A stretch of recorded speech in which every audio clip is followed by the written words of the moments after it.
extremely clear that they want to keep Britain as close as possible to Germany, not least because they're now contemplating a Europe where the US can no longer be unreservedly relied upon to honour its security guarantees.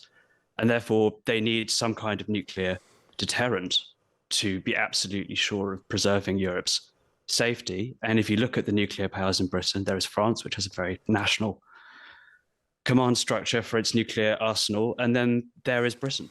And Merz has actually raised the proposal on Friday to potentially buy a stake in Britain's nuclear deterrent.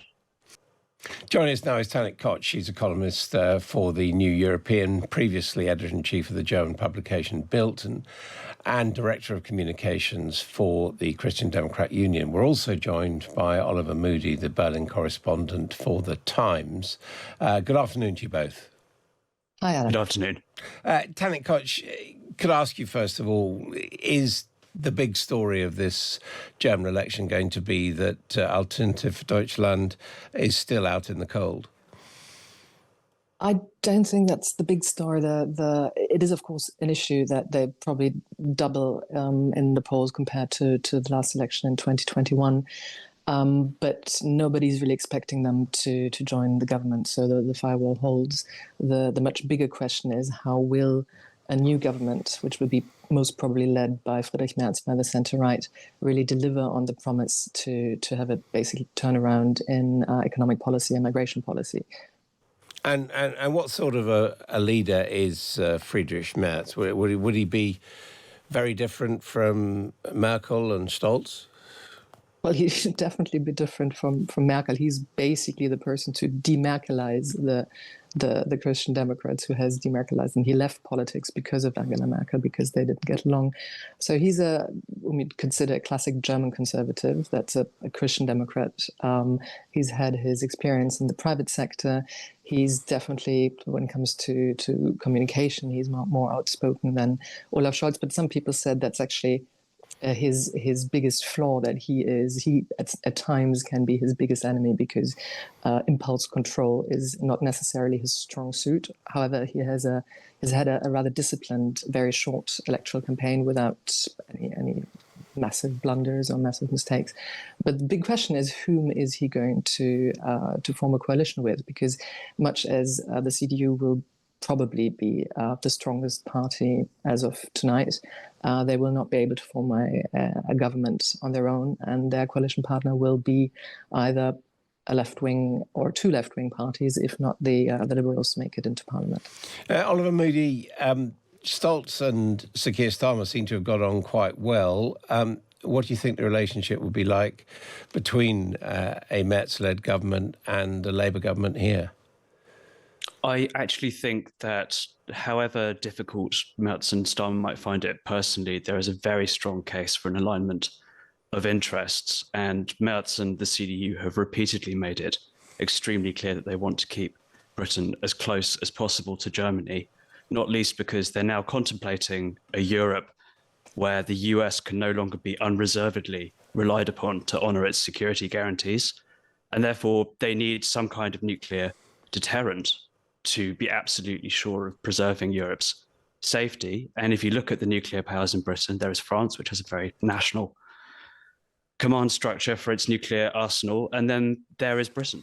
And Merz has actually raised the proposal on Friday to potentially buy a stake in Britain's nuclear deterrent. We've had pretty consistent opinion polls throughout this election campaign, Oliver. Is there any chance of a surprise?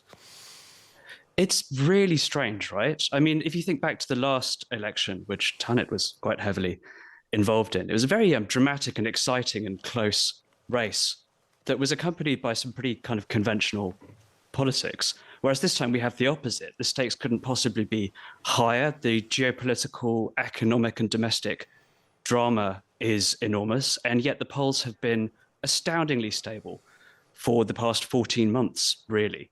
So the only question that remains to be resolved is whether some of the smaller parties will scrape into the Bundestag, which could make it a bit harder for Merz to form a stable and coherent coalition.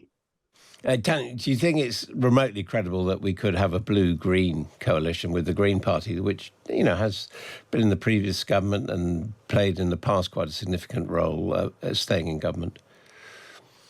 Well, if you look at the Greens, I mean, it just, they really want to be in government. It shows. They did not campaign heavily on sort of Merz latest migration move in Parliament, helping the far left to basically get a boost especially among young voters, because they didn't want to ruin their coalition chances.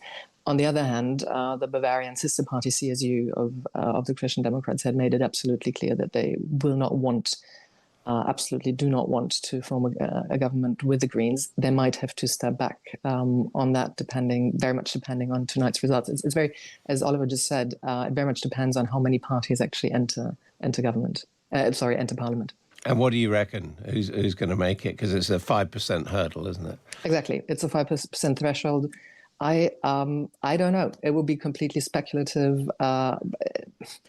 It very much depends. If the Liberals, which is a sort of slightly more centre-right than the Lib Dems, FDP, yeah, exactly, the FDP, if they make it into Parliament, it may be a so-called Deutschland coalition consisting of the Christian Democrats, the Social Democrats, and the FDP. But that is wild guessing. There is a trend, sort of a slight trend towards into Parliament, but they might just end up at 4.9%, and that was that. And Oliver, when are we going to know who's won this election? Well, we'll get the exit polls at 5 p.m. British time today, and if they are anything like every single other poll that we've had over the past year, it'll be pretty clear, very early on, who's won, which will presumably be the CDU, CSU. And pretty clear who's come second. And then, as I said, the real question about which of these parties manages to scrape over the 5% threshold to get into the Bundestag may be something that only becomes clear later over the course of the evening as the preliminary results start to trickle in. Thank you both very much indeed for joining me. That was Tanit Koch and Oliver Moody there from Germany. And of course, here on Times Radio, we will bring you what we learned from the German elections as soon as it is out.